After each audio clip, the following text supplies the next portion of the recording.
La revue de presse avec David Abiker. Bonjour David. Bonjour Bruce, bonjour Julie. Bonjour. Bonjour à tous. À la une de vos journaux ce matin, une grosse colère, celle de François Hollande devant les révélations des écoutes américaines. Vous en parliez à l'instant. Les réseaux de la colère, titre Libération, espionnage américain, la colère de Hollande, enchaîne Le Figaro.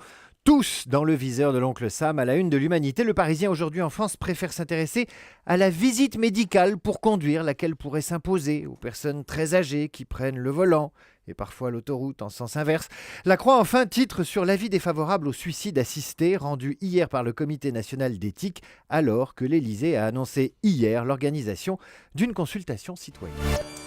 Alors la colère de François Hollande. Alors ça y est, la France est officiellement et présidentiellement en colère donc élyséenne. C'est en marge de son voyage à Lorient hier que François Hollande a réagi aux révélations des écoutes américaines en Europe. J'ouvre les guillemets donc, nous ne pouvons pas accepter ce type de comportement et nous demandons que cela cesse immédiatement, je ferme les guillemets. Ça c'est fait, mais il faut lire aussi l'entretien donné par François Géré, président de l'Institut d'analyse stratégique à Libération. Là c'est autre chose. Si les Américains espionnent, en France, nous faisons exactement la même chose, explique le chercheur, mais sans les moyens. Autrement dit, la France a aussi de grandes oreilles, mais elles sont plus petites que les oreilles américaines, et elle exploite moins de données avec moins de machines, et elle se limite à l'Europe et à l'Afrique, relativise l'expert. Il n'empêche, les Américains sont embarrassés. Dans le Figaro, il y a une photo d'archives qui montre Barack Obama au téléphone. Un peu contrit, le président. Il a l'air de faire le service après-vente de ses écoutes. Hier, il a promis toutes les explications à chaque capitale qui les demanderait. Suffit de l'appeler donc.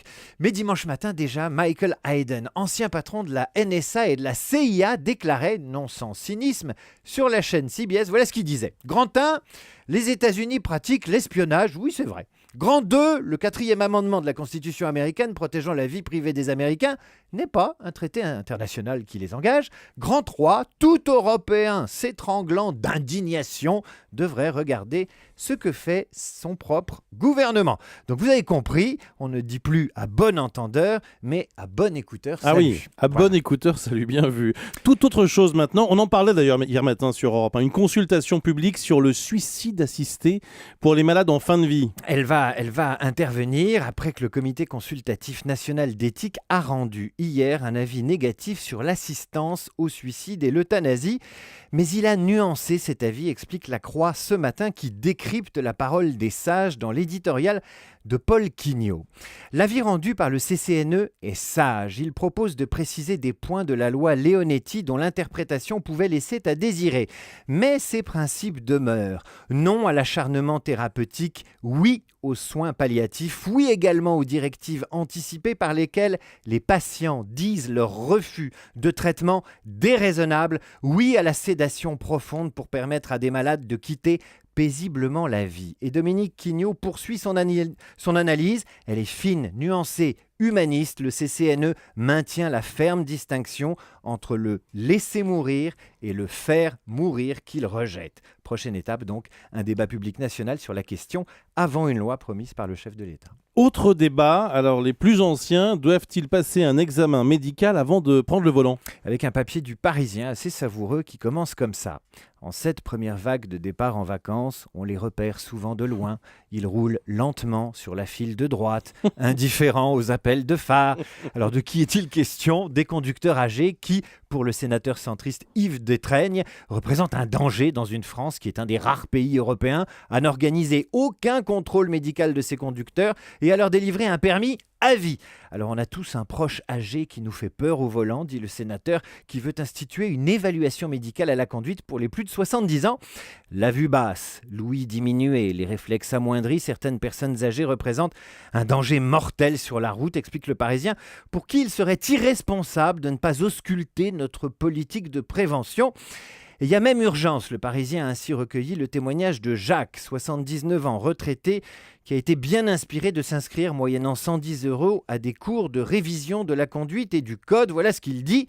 j'ai découvert ce fameux truc qui fait qu'on doit tourner la tête à droite et à gauche de façon approfondie. Le truc en question, c'est l'angle mort, figurez-vous. Ça ne s'apprenait pas il y a 50 ans, on en frémit. Portrait de l'homme idéal dans Libération. Vous allez vous reconnaître Bruce, 3 hommes engagés parce que jouant à fond la parité, alors que la ministre des Droits des Femmes, Najat Vallaud-Belkacem, présentera demain un projet de loi cadre destiné à corriger les inégalités hommes-femmes au bureau et à la maison. Il y a d'abord Jérôme Ballarin, consultant et membre du Conseil à la famille. Il sait repasser les chemises depuis l'âge de 7 ans. Il milite pour le pouponnage paternel, descend les poubelles, range la cuisine après dîner.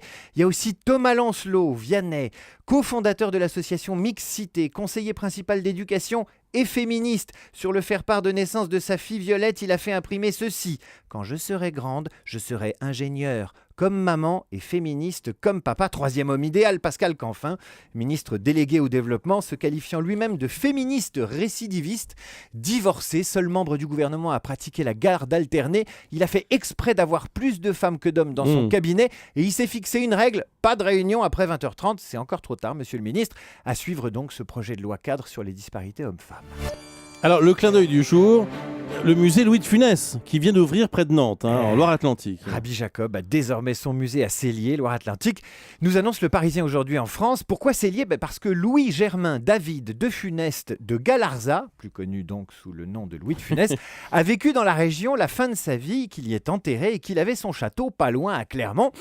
À voir dans ce petit musée des reliques, la boîte de pêche de l'acteur, son matériel de projection, le bonnet de ski porté la veille de sa mort.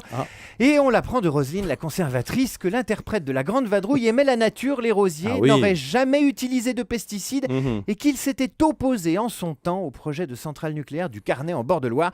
De Funès, un écolo avant la date, mais rigolo. Merci messieurs, c'était très bien. C'était très bien. C'est de la bouillie tout ça. C'était pas mauvais, c'était très mauvais. Voilà, exactement. Alors reprenons. Formidable Stanislas dans La Grande Vadrouille, Louis de Funès. Le musée donc Louis de Funès qui a ouvert à Célier près de Nantes. Merci David Abiker.